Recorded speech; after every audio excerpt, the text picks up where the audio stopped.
What is happening, team? Hope everybody is well. And just an off-the-cuff video from a lot of conversations I've been having with guys, with girls that wanted to get in shape for summer. And this is there for that one person out there that is every single summer they'll find themselves digging for the gold, wanting to get in shape, but they never have because of all the advice out there on social media. And I hope it completely transformed the way you look at things forever going forwards. Now, if you are in a summer shreds, if you are wanting to diet, reveal the confidence physique, this one I can guarantee is going to be an absolute worth your time to watch till the end. So diving into a lot of things, you guys know already, at least if you follow my social media, I've been digging down for a photo shoot. I am currently just about 10 days out, and I find typically every single dieting phase, it's never hard. This isn't me bragging, this isn't me saying that, oh, I've cracked the code, it's an easy way to get in shape. It shouldn't always be hard. It shouldn't even be hard until the last 2, 3, 4 weeks. That's where it should actually get gritty. But like many people, they start fat loss phases and they oftentimes find themselves struggling from the get-go. They put on sustainable routines, they often completely change their diet overnight, their training frequency is way too much, they're doing way too much cardio, way too much steps, and they're almost like putting themselves in a place where they are going to burn out. And we know for a fact the difference between people that get results, that don't get results, is the distance. It's oftentimes the person that wins crosses the finish line.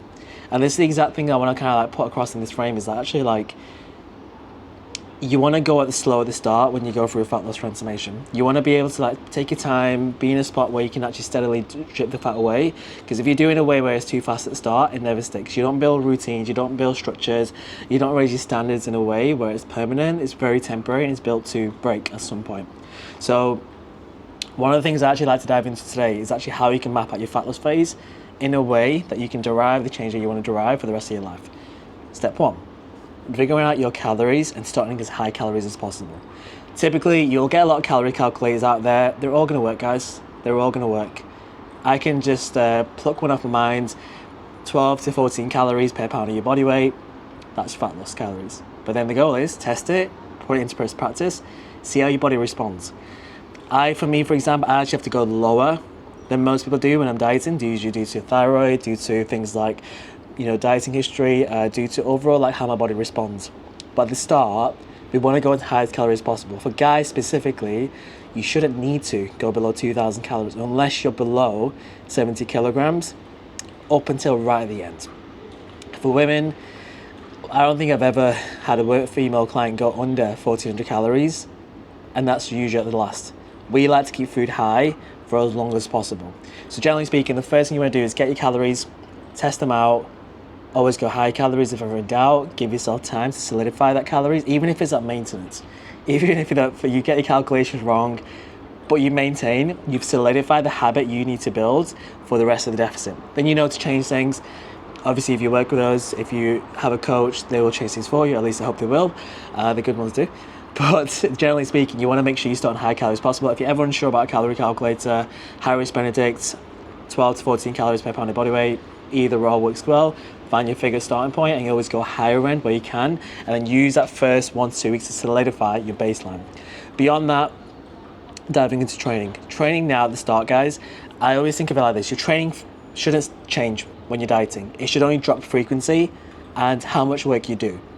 If you look at how much it takes to build muscle, it's 4 times more than it takes to retain it. So if you look at that fact here, you can do a fraction of the training you're doing right now. You can do a fraction of your training sessions. You can literally do 1 training session a week and maintain the muscle you have. If anything, I'm actually doing 2 times a week right now and maintaining shape just well. I like to do 3 to 4 for mental benefit, but towards the end, it's a bit of a struggle. Like, energy's dipping. It does dip towards the end, the last 2-3 weeks. But throughout it, if you're training more than 4 days a week, you're wasting your time.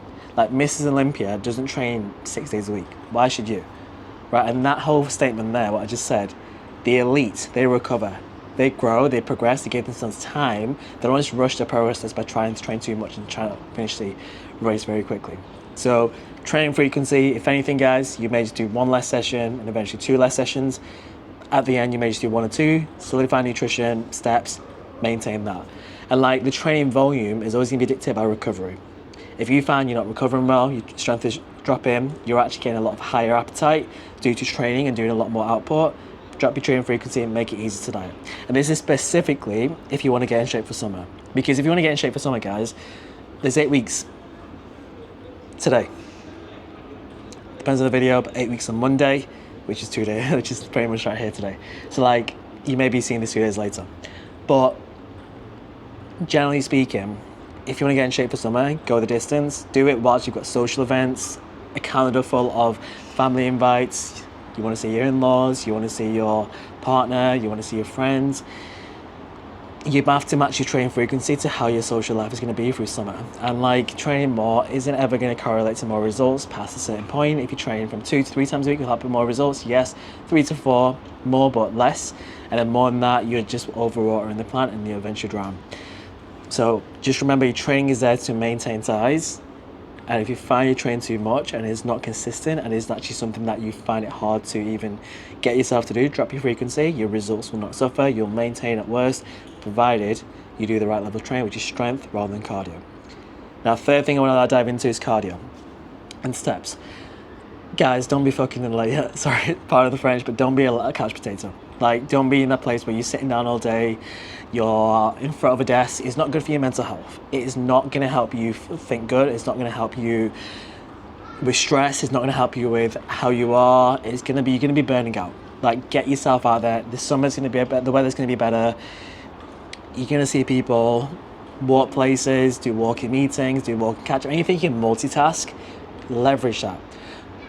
I do a lot of like calls with the missus, like overall like voice notes to like friends, and overall little things I can do like through DMs, Instagram and so on. I do that whilst walking. I never sit down in one place and do it, especially whilst the weather's lovely and you might as well enjoy it at the same time. So you may as well multitask and stack 2 habits. One, you're going to get back to these people anyways, so you might as well do it whilst you're walking, get 2 birds 1 stone. So you're not actually taking more time in your schedule, just doing the same 2 tasks at the same time whilst you can. And like, things that you can do, like clearing your inboxes, clearing certain messages you get from friends, family, doing little errands, planning your day tomorrow. Do that here. If you need to do an evening debrief with your partner, because then you guys can switch off and like conversate and let each other know how your day has been, and just have like a bit of a bonding time. Do it whilst you walk in, then get back, put on Netflix. You might as well do both at the same time. I can guarantee now your mental health and your body will thank you for it the more you walk. And it's actually the happiness equation. If you want to be happy, have goals, walk a lot, work towards something that's positive and that gives you a better future, and you'll be in the best place. And the 4th thing, guys, be so obsessed with the process. And I'll say this from a different way. I know a lot of people say process driven, you know, fall in love with the process and all that sort of stuff. But like, I know for me, I would dread the future if I wasn't working towards a goal. And I think fitness is the gateway for that. It allows you such a better quality of life. Like, I'm excited for what life is going to be like 2 weeks from now when I finish the dieting phase. I'm excited for next month, the month after, because we've got goals, right? So always make sure you enjoy the lifestyle of setting goals and achieving goals. There's going to be part of the process where you absolutely hate the fact you have to be disciplined and not eat as many calories as you want to. Like, I'm right now, I'm about to delete the Uber Eats app from my phone, because I know for a fact I'm going to be scrolling through. I'm not going to order it. I have a bad habit of like just looking at food and be like, you know what, when I actually finish the diet, I'm going to order this. I probably won't. I just want a big bowl of fruit and some social time without, you know, like, but I'm not feeling guilty after a meal because I'm finishing my diet. So almost like fall in love with the fact that your life gets better, and like fall in love with that aspect. The training's going to be hard. So like me training right now, I can, and I say this from a place not to put people off, I can barely finish a workout because I'm digging. Like, we're digging towards the end of the deficit now. Cardio is daily an hour, steps are 14k, training is 3 times a week, 2 to 3 times a week to be honest, like 2 full bodies or put upper, lower, upper. But generally speaking, it's more like I look forward to the future, and because of that, I don't get complacent. And because I don't get complacent, I stay in shape. Right, so if you want to get in shape for summer, these are 4 things you need. The 4th one specifically, guys, if you can kind of get your mind over this hurdle of realizing like a goal isn't ever going to make you happy. You getting in shape for summer isn't going to change it. It's the fact you're doing things that guarantees the future, and the confidence you build by doing the things you say you're going to do after you said you're going to do it, even when you don't feel like doing it. And that's the jackpot. If you say you're going to do a diet, do a diet. If you say you're going to train tonight. Go train tonight. If you say you're going to follow through with a certain protocol, with your nutrition, your training, follow through till the end. The actual like promises you build, and the fact you keep your word to yourself and you say something to yourself from an internal monologue and you do it, when it comes to other tasks in life, you asking that girl out, you having that hard conversation, you're much grittier in life. And that's why I'm so obsessed with fitness, because it's literally the easiest way to guarantee a better quality of life, and it's the best way to improve your mental health. The way you have your self-talk and your self-belief, your body at the same time, because nobody gets bored of looking good. I think everyone deserves a body they're proud of. Like, there's been so many years growing up, I would not stand in front of a mirror more than 10 seconds. I would not want to stay there. Unless I was picking myself apart, I wouldn't.